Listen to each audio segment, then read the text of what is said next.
रंग ही माँ रंग उपजे, सब रंग देखे। कौन रंग यहाँ जीव का, ज्ञानी कहूँ विवेक। बोल दे परम पूज्य गुरु अमरदास बाबा की जय।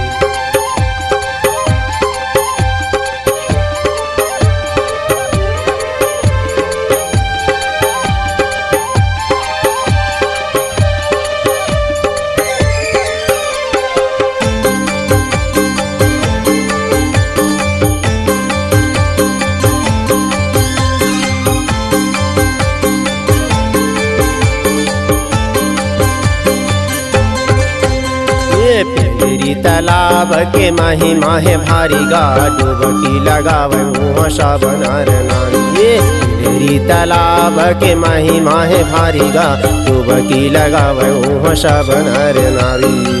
तनी के दुखला तब दूरी करत है, तनी के दुखला तब दूर करत है। गंगा मैया महतारी, पेरी तालाब के माही माहे भारी गा, डुबकी लगावे मुँह साबन नारी। पेरी तालाब के माही माहे भारी गा, डुबकी लगावे मुँह साबन नारी।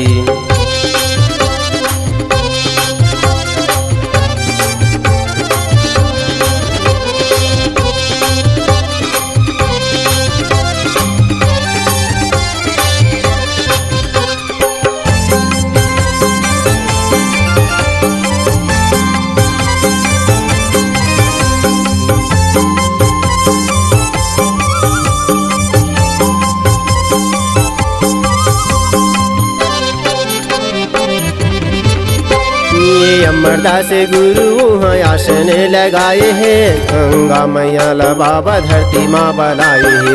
गंगा मैया ला बाबा धरती माँ बलाए है। सब दुखिया के गुरु दुखिला मिटाए हैं। पेंडरी तालाब में सत के महिमा दिखाए है। पेंडरी तालाब में सत के महिमा दिखाए है। मन के मुराद ला पूरा करत है, उनके मुराद ला पूरा करत गुरु अमरदास ब्रह्मचारी।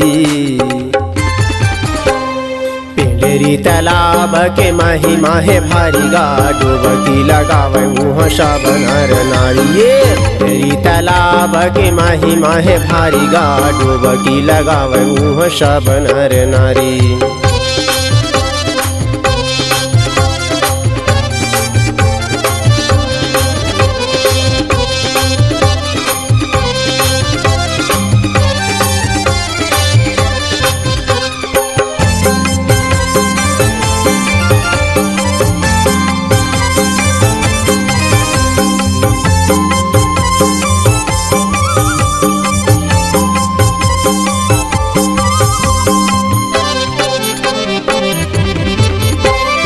अमरटा पुला बाबा धाम बलाए हैं। पेंडरी तालाब में गुरु मेला भराए है। पेंडरी तालाब में गुरु मेला भराए है। साधु सन्यासी वहाँ सब सकलाए हैं। जुर मिले सब तोरे महिमा लगाए है। जुर मिले सब तोरे महिमा लगाए है। वहाँ के माटी ला तनमा लगा के, वहाँ के माटी ला तनमा लगा के, दुख पीरा हर जाही। पेंडरी तालाब के माही माहे भारी गा, डुबकी लगावे मुँह साबन नारी। ये पेंडरी तालाब के माही माहे भारी गा, डुबकी लगावे मुँह साबन नारी।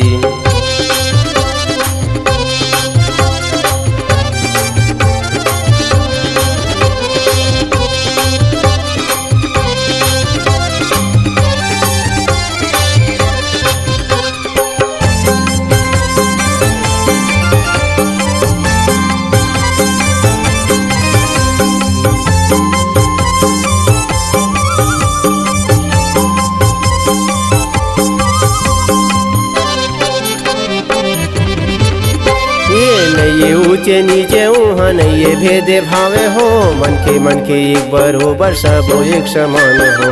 मन के एक बरोबर सबो एक समान हो। चारों कोती दिया जले जगमग ज्योति हो। सरग बरोबर लागे सत्य सागर तोरे हो। सरग बरोबर लागे सत्य सागर तोरे हो। गुरु बाबा के अमर कहानी, गुरु बाबा के अमर कहानी सुन लो सब संगवारी। पिंडरी तालाब के महिमा है भारी गा, डुबकी लगावे मुँह सब नर नारी। ये पिंडरी तालाब के महिमा है भारी गा, डुबकी लगावे मुँह सब नर नारी। पिंडरी तालाब के महिमा है भारी गा, डुबकी लगावे मुँह सब नर नारी। पिंडरी तालाब के महिमा है भारी गा, डुबकी लगावे मुँह सब नर नारी। डुबकी लगावे मुँह सब नर नारी। डुबकी लगावे मुँह सब नर नारी। डुबकी लगावे मुँह सब नर नारी। डुबकी लगावे मुँह सब नर नारी।